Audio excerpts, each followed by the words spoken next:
been thinking about God's will. Romans 12, verse 2, and I'm reading from the New International Version.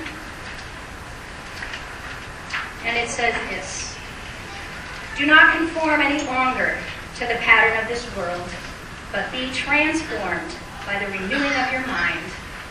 Then you will be able to test and approve what God's will is, his good, pleasing, and perfect will." And if we kind of break that verse down, it conveniently breaks down into 3 sections. The first one says, do not conform any longer to the pattern of this world. That's a hard thing and an easy thing, isn't it? Anybody like the way the world is headed today?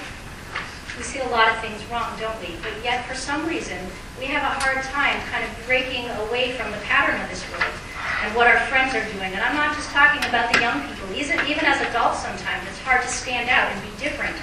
It's hard to do something new. We need to be practicing them. We need to be doing them. And we also need to be hanging out and watching people who are doing the things that are right.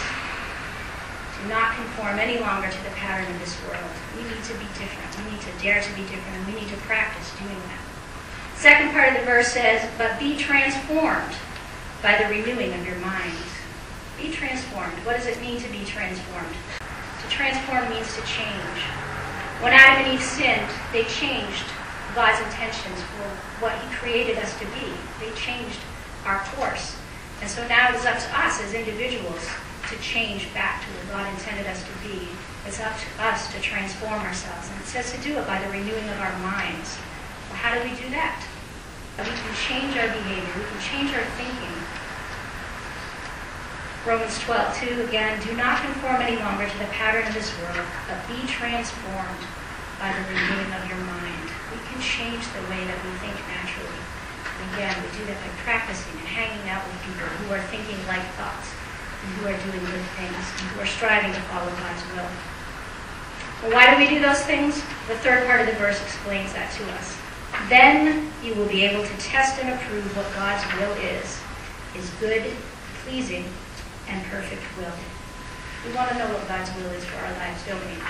And it's not a one-step answer either. It's a constant thing, striving to learn what God's will is for us. Those who turn away from the will of God have turned away from the very best. Adam and Eve, their worst day was when they followed Satan's will for them instead of God's will.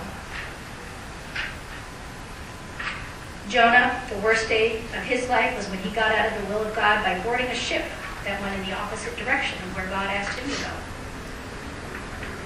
The rich ruler who asked Jesus how he could have eternal life experienced his worst day when he said no to Jesus and yes to his riches. We should learn from them, but we don't always, do we? There's a verse that's probably very familiar to you in thinking of God's will. Jeremiah 29:11.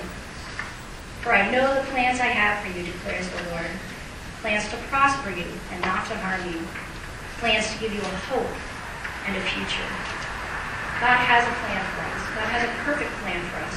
A plan to prosper us and not to harm us. A plan to give us a hope and a future.